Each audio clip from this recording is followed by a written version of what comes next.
Hello student, welcome to TSM commerce Gurukul. आज हम लोग देखेंगे बिजनेस स्टडी का model paper third, question number 10 से 19 तक। चलिए, वीडियो स्टार्ट करने से पहले अगर आप लोग नए हैं इस चैनल में तो चैनल को सब्सक्राइब करें और वीडियो से अगर कुछ सीख रहे हैं तो उसे लाइक भी करें। ओके। और एक आप लोग के लिए सरप्राइज है इस वीडियो में। चलिए वीडियो स्टार्ट करते हैं। क्वेश्चन नंबर 10 है हमारा, discuss the advantage of branding. Branding का क्या एडवांटेज है? पहले हम लोग ब्रांडिंग जानते हैं कि ब्रांडिंग क्या है। तो ब्रांडिंग क्या है? एक नेम और इमेज कंपनी बनाता है मार्केट में ताकि उसका प्रोडक्ट अधिक से अधिक सेल हो। ठीक है। मार्केट ब्रांडिंग क्या है? एक मार्केटिंग एक्टिविटी है जिसके कारण कंपनी क्या करता है, एक पॉजिटिव और स्ट्रॉन्ग परसेप्शन बनाता है पीपल के माइंड में ताकि उसका प्रोडक्ट अधिक से अधिक सेल हो पाए। ठीक है। चलिए, इसका पहला एडवांटेजेस है, बता रहा है डिस्टेंसिवनेस। तो डिस्टेंसिवनेस का मीनिंग यहाँ पे क्या होगा कि एक जो ब्रांड है, खुद ही एक ब्रांड दूसरा ब्रांड को डिफ्रेंशिएट करता है। अलग प्रोडक्ट है, अलग ब्रांड का है, तो क्या करता है, बहुत इजीली डिफ्रेंशिएट कर सकता है ना। तो पहला पॉइंट यही बोला कि हर कस्टमर ब्रांड को देख के प्रोडक्ट को इजिली डिफ्रेंशिएट कर सकता है। दूसरा पॉइंट बोल रहा है पब्लिसिटी। तो देखिए कितना सारा ब्रांड है, तो हर ब्रांड का अलग अलग नेचर, अलग अलग मीनिंग होगा ना। तो एक ब्रांड दूसरा को प्रोडक्ट को इजीली क्या कर सकता है, डिफ्रेंशिएट कर सकता है। साथ में पब्लिसिटी का मीनिंग यहाँ पे क्या कर, एडवर्टाइज भी कर सकता है। यहाँ ब्रांडिंग देखते हैं हम लोग, ब्रांड अलग अलग ब्रांड, जैसे मान के चलिए हम लोग बिस्किट खाते हैं। बिस्किट के कितना ब्रांड है? हम लोग पार्ले जी खाते हैं, है ना, मैरी गोल्ड यूज करते हैं, बटर बिस्किट है, गुड डे बिस्किट है। तो कितना ब्रांड अलग अलग है ना। तो जिसको जो स्वाद रहेगा उसके हिसाब से वो अपना प्रोडक्ट का पब्लिसिटी कर सकता है ना, उस ब्रांड को प्रमोट कर सकता है कि नहीं भाई, हमको गुड डे बिस्किट ज्यादा पसंद है, पब्लिसिटी हो रहा है। ओके। तीसरा बता रहा है प्रोटेक्शन।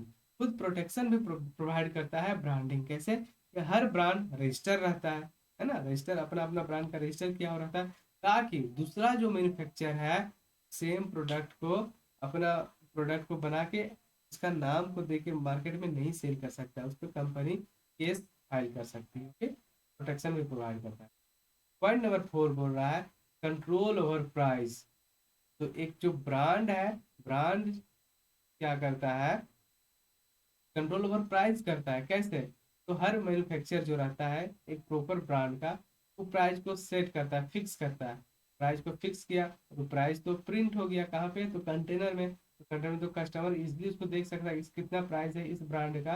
जिसके कारण रिटेलर कभी भी एक्सप्लॉइट नहीं कर सकता है, कस्टमर को कभी भी ओवर चार्ज नहीं कर सकता। ठीक है। और साथ में हम मॉडल पेपर बिजनेस स्टडी का वन भी इस चैनल में अपलोड कर दिए हैं और साथ में मॉडल पेपर टू भी इस चैनल में अपलोड हो गया। तो आप लोग नहीं देखे हैं तो उससे देखिए, उसके कारण क्या होगा, आप लोग को बहुत सारा क्वेश्चन यहाँ उस वीडियो से देखने के कारण यहाँ पे क्लियर हो जाएगा। ठीक है। चलिए नेक्स्ट क्वेश्चन है हमारा, explain the relationship between planning and controlling. तो प्लानिंग और कंट्रोलिंग का क्या रिलेशन, तो इन लोगों के बीच में बहुत गहरा संबंध है। क्या संबंध, इसको देखेंगे। तो प्लानिंग क्या आता है, तो प्लानिंग का मतलब क्या होता है, डिसाइडिंग इन द एडवांस, हम लोग को क्या करना है एडवांस में। ठीक है। What to do, why to do, है ना, कब करना है, कैसे करना है, किससे करवाना है। तो प्लानिंग का। तो कंट्रोलिंग का मीनिंग क्या होता है भाई, कि जो हम लोग एक्चुअल जो परफॉर्मेंस है, जो हम एक्चुअल परफॉर्मेंस जो हम लोग किए, साथ में जो प्लान किए, वो कितना मैच कर रहा है या नहीं कर रहा है। तो प्लानिंग और कंट्रोलिंग में तो डिफरेंस समझिए क्या क्या है। अब रिलेशनशिप क्या है इसमें, तो प्लानिंग जो हम लोग फ्यूचर में डिसाइड करते हैं, उसी को कंट्रोलिंग क्या करता है, चेकआउट करता है ना, उसी को देखता है कि कितना कंपेयर करता है जो एक्चुअल में जो परफॉर्मेंस किए और साथ में जो हम लोग प्लानिंग किए हैं वो कितना हद तक सही है या फिर कितना डिफरेंशिएट है।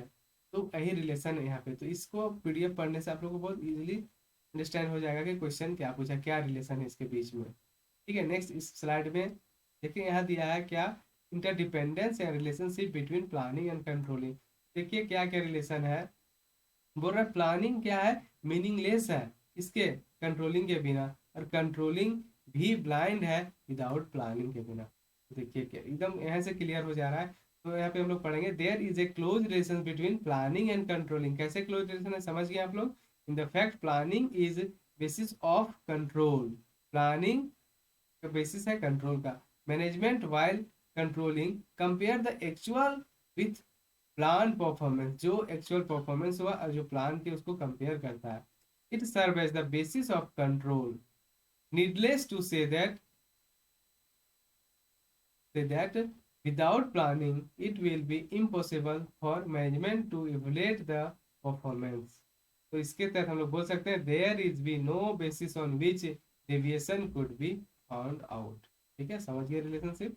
क्या रिलेशनशिप है, एक एडवांस में डिसाइड करता है क्या करना है, और कंट्रोलिंग क्या करता है, उसको चेक करता है कि कितना परफॉर्मेंस हुआ और कितना नहीं हुआ। ठीक है, नेक्स्ट क्वेश्चन है हमारा, right the function of packaging. Packaging का क्या फंक्शन है, तो आखिर पैकेजिंग क्या है। पैकेजिंग क्या है, एक कंटेनर है जिसपे हम लोग प्रोडक्ट को सेफली रख सकते हैं। समझ गए। तो यहाँ पे दिया क्या, design and production of appropriate container for a product. Container है प्रोडक्ट के लिए, डिजाइन और एक, ठीक है, डिजाइनिंग। चलिए इसका पूरा फंक्शन, तो पहला फंक्शन है पैकेजिंग का क्या, कि प्रोटेक्शन प्रोवाइड करता है। कैसे प्रोटेक्शन प्रोवाइड करता है, तो अगर अच्छा से पैकेजिंग किया रहेगा तो प्रोडक्ट हम लोग को डैमेज नहीं होगा। डैमेज किससे हो सकता है, सामान को लाने में, ले जाने में, साथ में कभी मौसम चेंज होता है, कभी धूप आ रहा है, कभी पानी पड़ रहा है, तो इसके कारण भी प्रोडक्ट हमारा खराब हो सकता है। अगर अच्छा से कंटेनर क्या है, बढ़िया से कंटेनर बना हुआ है, पैकेजिंग बढ़िया से हुआ है, तो हमको मेरा प्रोडक्ट कभी डैमेज नहीं करेगा। साथ में बोल रहा है आइडेंटिफिकेशन। तो कैसे पैकेजिंग आइडेंटिफिकेशन में हेल्प करता है, तो देखिए अगर प्रोडक्ट, हर प्रोडक्ट का अलग अलग पैकेजिंग करने का तरीका है ना, अलग अलग उस पर लेबलिंग किया हुआ रहता है, तो इसके कारण हम लोग जान जाएंगे कि कौन सा प्रोडक्ट है, कहाँ पे है और कैसा है। यहाँ पे एक यूनिक, देखिए यहाँ पे क्या लिखा है, एग्जाम्पल में दिया है, unique bottle of Coke and can be easily identify from the other. अलग अलग सबका पैकेजिंग करने का तरीका है, तो हम लोग जान जाएंगे कि कौन सा प्रोडक्ट कैसा है। थर्ड बता रहा है कि क्या है, ई कन्वेनियंस है। कैसे कन्वेनियंस है, बोथ, कन्वेनियंस बोथ के लिए, किसका, मिडिल मैन के लिए भी है, साथ में कस्टमर के लिए भी। तो कैसे, तो इसको अगर अच्छा से पैकेजिंग किया गया है तो इसको स्टोर करने में किसी को दिक्कत नहीं होगा, कस्टमर को सामान को दुकान से घर ले जाने में कोई इशू नहीं होगा। तो थर्ड पॉइंट कन्वीनियंस का होता है। फोर्थ पॉइंट बोल रहा है कि प्रमोशन। साथ में अगर अच्छा पैकेजिंग है तो एक अच्छा पैकेजिंग के कारण क्या है कि प्रमोट इजिली हम लोग गुड्स को कर सकते हैं। तो ये बोला है कि एक साइलेंट सेल्समैन है। कैसे, तो अच्छा पैकेजिंग रहेगा तो खुद कस्टमर देखेगा, उसको अट्रैक्टिव लगेगा, तो प्रोडक्ट के बारे में जरूर पूछेगा, जरूर खरीदेगा। ठीक है, यहाँ पे क्वेश्चन नंबर 12 बता रहा है। क्वेश्चन नंबर 13 बता रहा है क्या, what do you understand by communication. Communication से आप क्या समझते हैं। और साथ में बोल रहा है explain any two importance of communication in management. तो इम्पोर्टेंस भी बताना है मैनेजमेंट कम्युनिकेशन का। तो कम्युनिकेशन क्या है, कम्युनिकेशन का सिंपल सा मीनिंग होता है कि हम लोग कुछ भी इंफॉर्मेशन दे रहे हैं, आगे वाला उसको समझ रहा है ना, समझ रहा है, तो उसी को हम लोग कम्युनिकेशन बोलते हैं। देखिए यहाँ पे केथ डेविस इसका डिफिनेशन दिया है, communication is the process of passing information and understanding from one person to another person is called communication. Communication का मतलब क्या हुआ कि कोई भी ट्रांसमिट कर रहा है मैसेज को या फिर इंफॉर्मेशन को, ताकि दूसरा को इसको इजीली समझ सके, तो इसी को बोला गया कम्युनिकेशन। यहाँ पे कम्युनिकेशन का मीनिंग समझिए। फिर हम लोग नेक्स्ट जो है, explain the two importance of communication in management. तो पहला बोल रहा है कि it provide data necessary for the decision making. देखिए डिसीजन मेकिंग तो टॉप लेवल मैनेजमेंट करता है, और कुछ भी कंपनी को कैसे ग्रो करे नहीं करे वो तो टॉप लेवल जानता है, लेकिन टॉप लेवल को हेल्प करने वाला होता है मिडिल मिडिल मैनेजमेंट। तो मिडिल मैनेजमेंट अगर अच्छा से कम्युनिकेट नहीं करेगा टॉप लेवल से, तो डिसीजन लेने में बहुत इशू हो सकता है ना। क्या इंक्रीज करना है ऑर्गेनाइजेशन में, क्या डिक्रीज करना है, कोई मशीन लगवाना है या नहीं लगवाना है, किससे कितने वर्कर लोग कैसा काम कर रहा है नहीं कर रहा है, मशीन कितना इफेक्टिव है नहीं है। तो अगर प्रॉपरली जब मिडिल मैनेजमेंट कम्युनिकेट करेगा टॉप लेवल से, तो डिसीजन लेने में बहुत आसानी पड़ेगा। दूसरा पॉइंट बोल रहा है help the process of motivation and moral. साथ में कम्युनिकेशन क्या करता है, एक मोटिवेशन का काम करता है, मोरल का काम करता है। तो कैसे इम्प्लॉय सब काम कर रहा है, इफेक्टिवली काम कर रहा है। तो कैसे कर रहा है, अगर टॉप लेवल वाला या फिर मिडिल वाला उसको एम्प्लॉय सबको थोड़ी बताएगा कंपनी के बारे में, कुछ इन्फॉर्मेशन देगा, तो उसके कारण क्या होगा, वर्कर सब में मोटिवेटेड फील करेगा और कोऑपरेट होके काम भी करेगा, बताएगा कि कंपनी का क्या ऑब्जेक्टिव है और कंपनी अपना ऑब्जेक्टिव को फुलफिल करने के साथ साथ आप लोग को भी कैसे ऑब्जेक्टिव का फुलफिल कराने में हेल्प करें। ठीक है, तो 2 पॉइंट यहाँ पे डिस्कस हो गया। नेक्स्ट है हमारा क्वेश्चन नंबर 14। इसमें क्या बोला है, what are the advantage of बजटी कंट्रोल, है ना, क्या क्या एडवांटेज है। तो पहले हम लोग जानेंगे कि बजटी कंट्रोल क्या है। यहाँ पे दिया है, बजटी control is the system of controlling cost which included the preparation of budget, coordinating and department, the establishing responsibility, comparing actual performance with budgeted and action upon result to achieve the maximum profit। देखिए बजटी control क्या बता रहा है कि बजटी control एक cost को control करने का एक सिस्टम है, एक बनाया जाता है, प्रिपेयर किया जाता है बजट, एक उसमें सिस्टम सेट किया जाता है कि हमको इतना अमाउंट इसके लिए फिक्स कर गया, इसी अमाउंट में हमको ये काम को करना है। हम लोग का भी बजट बनाते हैं, हर घर में बजट बनाता है कि हम लोग का मंथली में कितना राशन का यूज होना चाहिए, कितना हम लोग को ट्यूशन में खर्चा होगा, कितना पढ़ाई में खर्चा होगा, कितना क्लोथिंग में होगा, तो सब एक बजट बना के रखता है। शादी में होता है, शादी में बजट बनता है ना कि हाँ कितना कितना कहाँ कहाँ देना है। तो बजटी कंट्रोल हेल्प करता है मैक्सिमम प्रॉफिटेबिलिटी में, क्यों, ताकि हम लोग का जो कॉस्ट है, हम लोग कंपेयर कर रहे हैं कि हम लोग कहाँ से कॉस्ट कितना लग रहा है, तो इसको हम लोग इजिली आइडेंटिफाई करेंगे कॉस्ट को कैसे कम किया जाए।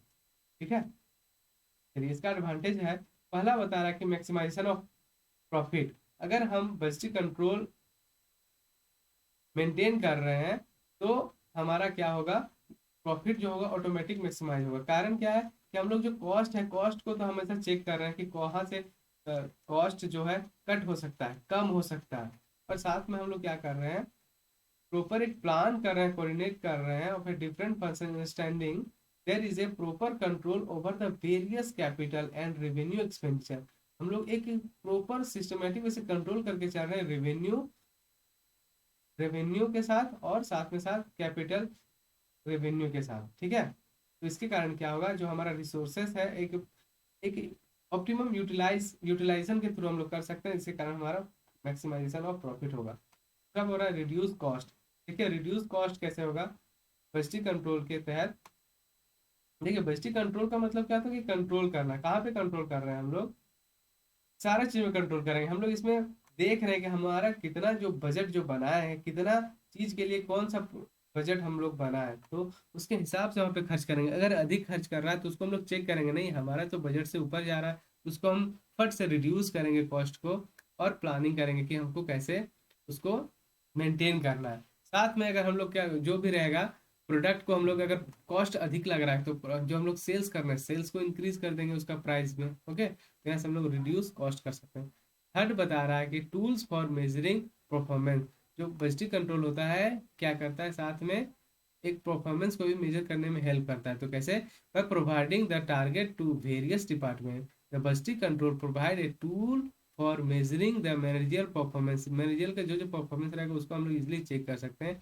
The budgeted target are compare to the actual result, जो हम लोग टारगेट किए कि हाँ हम लोग को इतना अचीव करना है, साथ में उसको कंपेयर करें कि हाँ हम लोग कितना अभी तक रिजल्ट हुआ, हम लोग का एक्चुअल में क्या हुआ, उसको आराम से हम लोग डिटरमाइन कर सकते हैं, है ना। तो यही हो जाएगा, हम लोग मेजर कर सकते हैं इसके तहत। और नेक्स्ट पॉइंट है हमारा स्पेसिफिक एम, और एक कुछ स्पेसिफिक एम भी रहता है मैं बजटी कंट्रोल में, क्या है, to plan policy and goal are decided by the top management. जो जितना भी बड़ा प्लानिंग होता है, कंपनी का पॉलिसी होता है, सारा कौन कौन बनाता है, top management. All efforts are put together to reach the common goal of a organization. Every department given a target to achieve. और हर डिपार्टमेंट को कुछ कुछ टारगेट दिया रहता है जो उसको अचीव करना ही पड़ेगा। The effort are directed toward the achievement of some specific aim. If there is no definite aim, then the effort will be wasted in the pursuing the different aim. और हर को अलग अलग स्पेसिफिक स्पेसिफिक टारगेट दिया रहता है और हर कोई उसको अचीव भी करता है। तो हर का अलग अलग स्पेसिफिक एम भी रहता है, उसको अचीव करना ही पड़ता है। ओके, नेक्स्ट क्वेश्चन नंबर हमारा 15, इसमें बोल रहा है explain the brief the need hierarchy theory of Maslow. Maslow का हायरार्ची थ्योरी क्या है भाई, इसके बारे में डिस्कस करना है।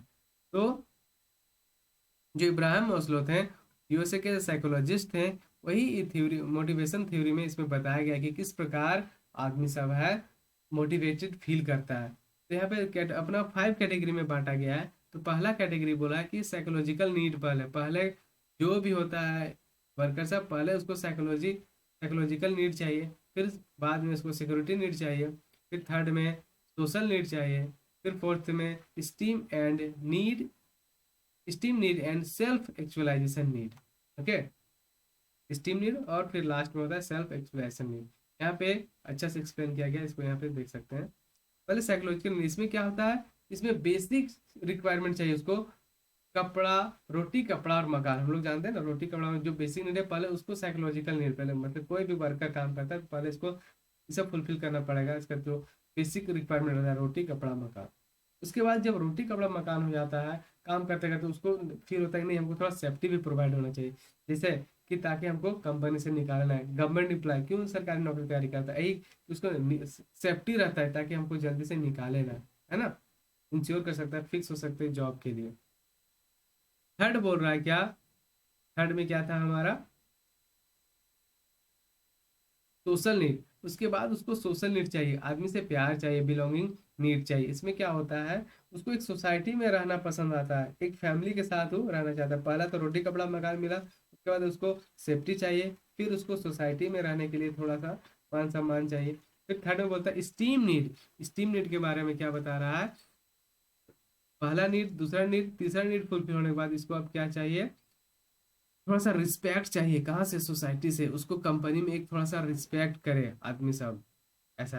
According to Maslow the self esteem is two type, one of this is basis on the respect and other in the other basis of one self assessment. उसके बाद उससे कंपेयर करेगा खुद से कि हाँ हम थोड़ा सा इस लायक है या फिर उस लायक है। तो यहाँ पे समझ गया, पहला में रोटी कपड़ा मकान है साइकोलॉजिकल नीड में, दूसरा में उसको थोड़ा सेफ्टी चाहिए, थर्ड में उसको थोड़ा फैमिली फ्रेंडशिप सोसाइटी चाहिए, और फोर्थ में थोड़ा सा उसको क्या रिस्पेक्ट चाहिए ऑर्गेनाइजेशन से, अपना सीनियर जूनियर से, मतलब उसको थोड़ा प्रमोशन चाहिए। और फोर्थ में लास्ट पॉइंट है, फिफ्थ में बोल रहा है सेल्फ एक्चुअलाइजेशन। अब इसमें क्या चाहिए, उसको अब लग रहा है कि हम फुल नीड टू डेवलपमेंट हम हो सके, क्रिएटिविटी मेरे अंदर में और ग्रोथ होने का मेरा में बहुत चांस है। अब अपना गोल को क्या कर रहा है, ब्रॉडर कर रहा है, और अब चाह रहा है चेंजेस अपने आप में। तो आप लोग पांचों पॉइंट को अच्छे से समझ गए। अगर नहीं समझे तो आप लोग कमेंट करें, इसको हम और अच्छे से डिटेल में एक छोटा सा वीडियो लाके उसको हम लोग सॉल्व कर सकते हैं। चलिए, नेक्स्ट क्वेश्चन है हमारा question number 16, explain briefly the advantage and limitation of informal communication. Communication बहुत इंपॉर्टेंट टॉपिक आप लोग के लिए, तो आप लोग इसको ध्यान से पढ़ना है एग्जाम बेसिस पे। एग्जाम के लिए आप लोग का बहुत इंपॉर्टेंट है क्वेश्चन, हमको लग रहा है फिक्स है, एक कम्युनिकेशन से पूछेगा, फॉर्मल कम्युनिकेशन इनफॉर्मल कम्युनिकेशन दोनों का डिफरेंस आप लोग अच्छा से देखिए, उसका डेफिनेशन देखिए, उसका पॉइंट एडवांटेज डिसएडवांटेज दोनों देख लीजिए, ठीक है। तो चलिए, यहाँ पे पूछा हमारा इनफॉर्मल कम्युनिकेशन के, तो हम लोग शायद लास्ट वीडियो में डिस्कस किए थे कि इनफॉर्मल कम्युनिकेशन क्या है, कि ऐसा कम्युनिकेशन जिसका कोई फॉर्मल पाथ नहीं, जब जैसा मन करे वहां पे कम्युनिकेट करे। जैसे हम लोग घर में बात कर रहे हैं, सोसाइटी में बात कर रहे हैं, या फिर दूसरा जगह पे बात कर रहे हैं जहाँ पे फॉर्मल वे में नहीं कर रहे हो, सारा इनफॉर्मल वे में आता है। जैसे को वर्कर, एक वर्कर दूसरे वर्कर से बात कर रहा है, एक स्टूडेंट दूसरे स्टूडेंट से बात कर रहा है, क्या सब इनफॉर्मल कम्युनिकेशन है। ओके, तो यहाँ से आप लोग पढ़ लीजिएगा थोड़ा सा। यहाँ पे डिफिनेशन तो नहीं पूछा, लेकिन बस आप लोग का बेसिक अंडरस्टैंडिंग के लिए यहाँ पे दिया हुआ फॉर्मल कम्युनिकेशन के बारे में पढ़ना है। यहाँ पे मेन दिया हुआ एडवांटेज और लिमिटेशन। तो एडवांटेज हमारा आता है, क्या क्या एडवांटेज है, एडवांटेज ऑफ इनफॉर्मल कम्युनिकेशन। तो पहला है it is fast. Informal communication होता है बहुत फास्ट होता है। हम लोग कुछ भी जानते हैं कि चुगली गुली जो होता है, दूसरे के बारे में कोई शिकायत करता है, एक गांव से दूसरा गांव, दूसरा गांव से पूरा शहर फैलने में टाइम नहीं लगता है।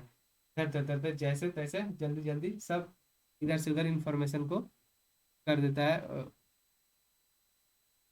नेक्स्ट पॉइंट है हमारा इट इज फ्लेक्सिबल। और क्या है, इनफॉर्मेशन इनफॉर्मल कम्युनिकेशन फ्लेक्सिबल भी है। कैसे, तो हम लोग किसी से बोलते हैं कुछ बात, वो आगे वाला जाके बोलेगा तो उसमें थोड़ा सा नमक मिर्ची लगा के बोलेगा। फिर वो थर्ड पर्सन के पास जाएगा तो कुछ अलग बोलेगा। चलते चलते जो हमारा सर्कल था वो बन जाता है रेक्टेंगल से स्क्वायर से लेके कौन सा शेप बनता है कोई नहीं बता सकता। ठीक है। हम लोग स्टार्ट किए थे आम से और पहुंच जाते हैं हम लोग इमली कटहल सारा चीज तक। थर्ड पॉइंट है हमारा इट इज इफेक्टिव। अब इनफॉर्मल कम्युनिकेशन इफेक्टिव कैसे है भाई? तो ये इफेक्टिव है कैसे, क्योंकि एक एक सोशल रिलेशनशिप बना हुआ रहता है, एक ग्रुप में रहता है, ताकि इसके कारण इफेक्टिव होता है। एक दूसरे का हम लोग कुछ बताते हैं तो उसको क्या होता है, बहुत ध्यान से वो सुनता है और वो समझता है बात को, और एक उस पे अंदर एक इफेक्टिव प्रभाव भी पड़ता है। ठीक है। Informal communication. फोर्थ पॉइंट है हमारा पर्सनल टच। इनफॉर्मल कम्युनिकेशन हम लोग कहाँ करते हैं, सोसाइटी में करते हैं, अपना फैमिली में करते हैं, उसके कारण क्या होता है, पर्सनल टच भी प्रोवाइड मिलता है। ठीक है। और फिफ्थ पॉइंट है हमारा filling gap between official channel. अब इसमें क्या है, in this in case there is any gap in the flow of official communication it is filled by information communication. और हम लोग क्या था, किसी को कुछ बोलना रहेगा, फॉर्मल कम्युनिकेशन में कुछ छूट गया तो इनफॉर्मल कम्युनिकेशन का मतलब क्या है कि फ्रीली, यहाँ पे कोई रिस्ट्रिक्शन है, आराम से बोल सकते हैं। अगर कुछ गैप है तो वहाँ पे हम लोग क्लियर कर सकते हैं वो गैप को। और चलिए अब limitation of information informal communication क्या है भाई? तो पहला बोला है इट इज हैप्पजार्ड्स। अब कैसे है, it does not follow set path, it is haphazard in the nature. देखिए कोई पाथ फॉलो नहीं करता तो किसको बोलना है, कोई अथॉरिटी नहीं है, जिसको मन करेगा जैसे मन करेगा उसको बोल सकता है। ठीक है। दूसरा पॉइंट बोल रहा है source of information cannot be located. जो सोर्स ऑफ इंफॉर्मेशन रहेगा कहीं लोकेट नहीं कर पा रहा है। ये बोल रहा है in case informal communication almost impossible to locate the source of, कहाँ से क्या बात चले आ रहा है हम लोग नहीं बता सकते हैं। ठीक है। जैसे हम लोग अंधविश्वास है, अंधविश्वास कि नमक और मिर्चा खाने से हमारा सर्दी ठीक हो जाएगा। अब कौन कब उससे बोल रहा है, अब उसके बाद क्या क्या ऐड आया हम लोग कुछ भी नहीं बोल सकते हैं। तो यहाँ पे जो रिस्पॉन्सिबिलिटी है फिक्स नहीं है।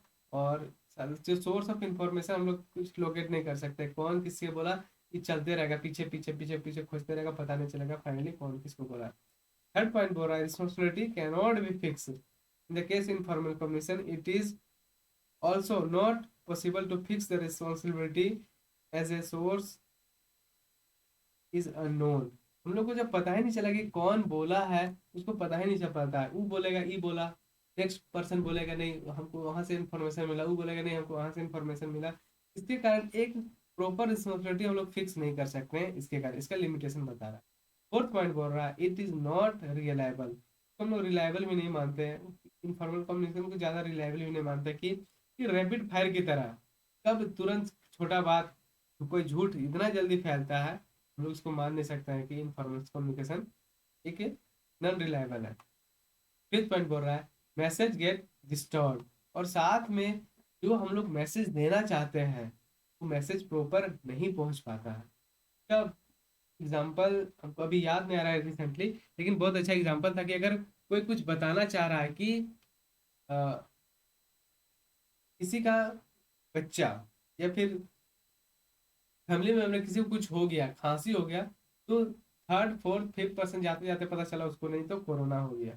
खांसी घर में हुआ, लेकिन बगल वाला सुना कि नहीं खांसी ज्यादा खांस रहा है, वो खुद से थोड़ा सा नमक मिर्च मिला के बोल के उसको कोरोना तक पहुंचा देता है। तो वही बोल रहा है डिस्टॉर्ड हो सकता है मैसेज को, है ना। नेक्स्ट क्वेश्चन, क्वेश्चन नंबर हमारा 17 में क्या बोल रहा है कि a supervisor is not at all required in organization, do you agree, give the reason in support of your answer. बोला कि सुपरवाइजर रिक्वायर्ड नहीं है भाई ऑर्गेनाइजेशन में, तो क्या आपको लग रहा है सही है गलत है? बट आप अगर एग्री है तो उसका रीजन बताना है या फिर नहीं है। देखिए तो बिना सुपरवाइजर का क्या लग रहा है कंपनी चलेगा? बहुत मुश्किल है। सुपरवाइजर का क्या रोल है?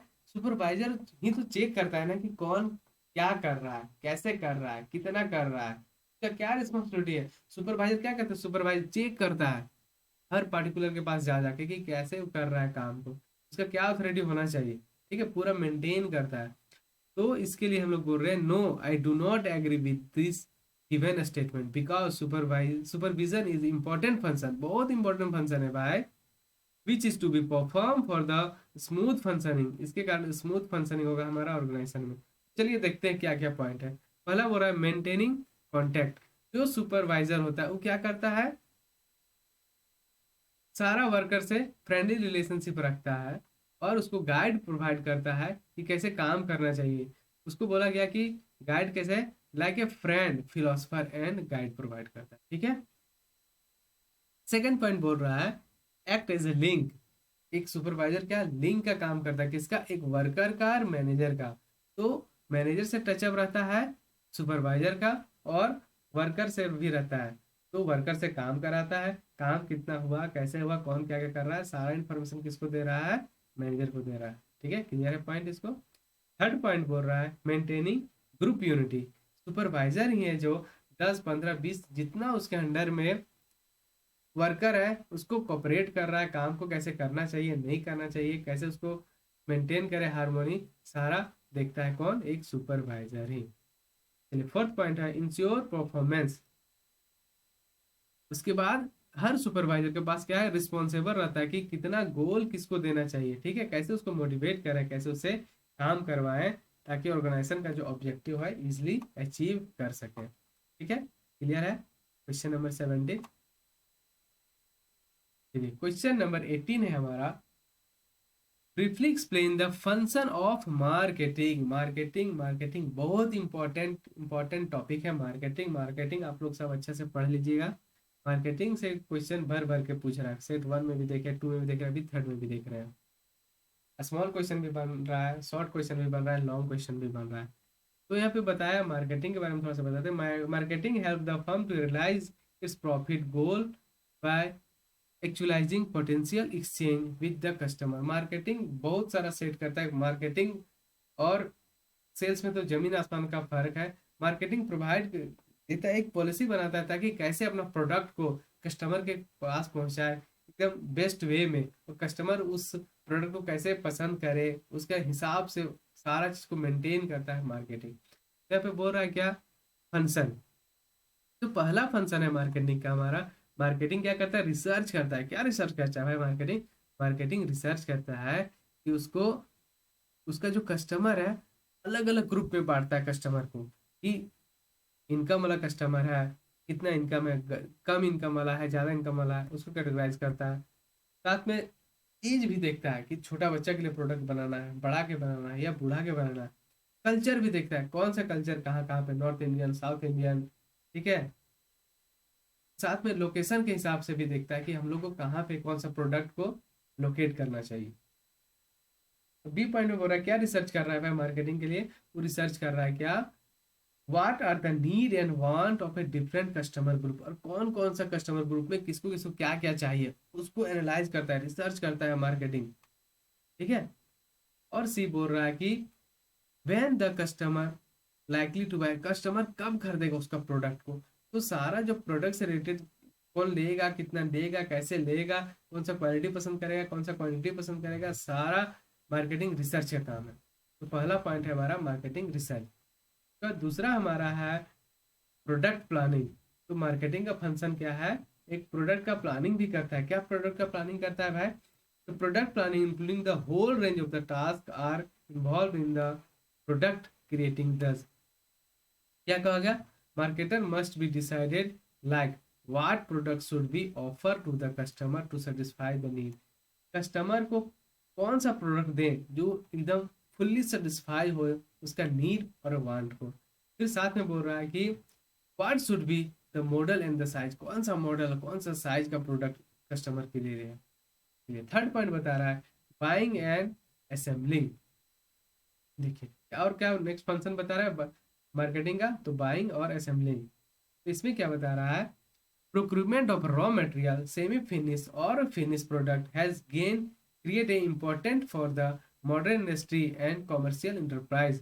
The raw material are purchased for the production by industrial enterprise and finished goods are purchased for resale by the commercial enterprise। अब बोल रहा है कि यहाँ पे कैटेगराइज कर दे, एक तो मैन्युफैक्चर कर रहा है और दूसरा क्या कर रहा है, डायरेक्ट प्रोडक्ट को खरीद रहा है, बेच रहा है। तो अगर मैन्युफैक्चर कर रहा है तो उसको रॉ मटेरियल कहाँ से लाएगा, कितना में लाएगा, कैसा लाएगा, ठीक है। या फिर रॉ मटेरियल लाएगा, या फिर सेमी फिनिश गुड लाएगा, फिर फिनिश गुड्स लाएगा, उसको डिसाइड करता है कि हमको कौन सा इसमें चलना है, या कॉमर्शियल इंटरप्राइज में जाना है या फिर प्रोडक्शन में जाना है। ठीक है।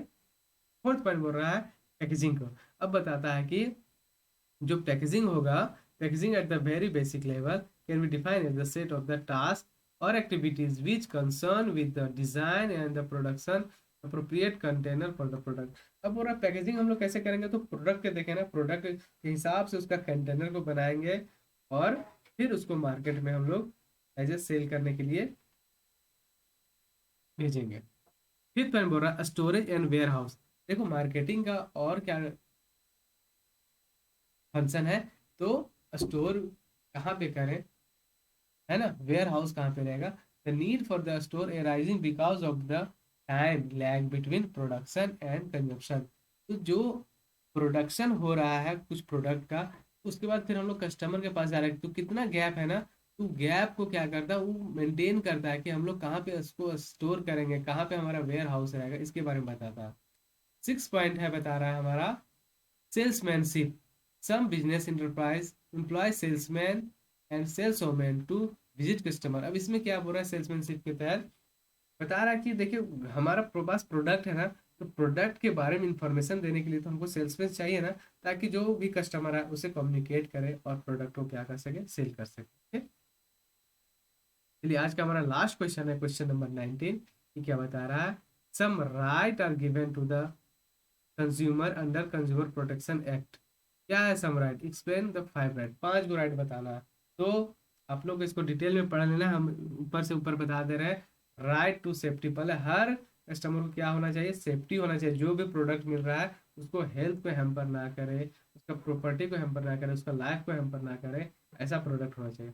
तब हो रहा है राइट टू इन्फॉर्मेशन, हर कस्टमर के पास अधिकार है कि प्रोडक्ट के बारे में जाने कि प्रोडक्ट क्या है, कौन सा क्वालिटी का है, कौन सा क्वांटिटी का है, पूरा डिटेल में जो प्रोडक्ट ले रहा है वो चेक करके ही लेगा और कस्ट दुकानदार से पूछ के ही लेगा। थर्ड पॉइंट बोल रहा है राइट टू चूज, हर कस्टमर का अधिकार है कि उसको कौन सा प्रोडक्ट लेना है। ठीक है, वो चूज कर सकता है खुद, उसके पास ऑप्शन होना चाहिए कि कौन मेरे लिए बेटर है, कौन मेरे लिए बेटर नहीं है। और इसको डिटेल में आप लोग और अच्छे से पढ़ लेना है। इसको हम लोग डिस्कस तो कर चुके हैं लास्ट वीडियो में। क्वेश्चन पॉइंट 4 बता रहा है right to hear and right to representation. अब बोल रहा है अगर इन द केस कस्टमर को एक्सप्लॉइट कर दिया गया है, तो क्या कर सकता है कस्टमर, उसके खिलाफ एक अप्रोप्रिएट फॉरम जो होता है डिस्ट्रिक्ट में या फिर स्टेट में या फिर नेशनल में जाके तो कंप्लेन कर सकता है कि हम मेरे साथ चीटिंग किया है। ठीक है। फिफ्थ पॉइंट बता रहा है राइट टू सीक रिड्रेसल। उसके बाद आप कस्टमर के पास राइट है क्या, कि सीक रिड्रेसल का against the unfair trade practice. अगर अनफेयर ट्रेड प्रैक्टिस है या फिर उसको एक्सप्लॉइट कर रहा है, तो क्या कर सकता है, उस जस्टिस के लिए क्या कर सकता है, जा सकता है। Consumer against the exploitation, the right of consumer including the compensation in the form. और उसको अगर ऐसा कुछ किया है तो जाके कंप्लेन करेगा और उसके बदले उसको कंपनसेशन भी मिलेगा, अगर कुछ ऐसा घटना घटा है कस्टमर के साथ तो। ठीक है। तो और आप लोग का जो सरप्राइज है, सरप्राइज ही है कि 1 डे 1 कंसेप्ट। अगर हम लोग अभी डिस्कस किए ना मॉड्यूल 1 से लेके 3rd तक, तो बहुत सारा हम लोग चीज को जाने, बहुत सारी चीज को हम एक्सप्लेन उतना अच्छा से नहीं कर पाए टाइम के इशू के कारण।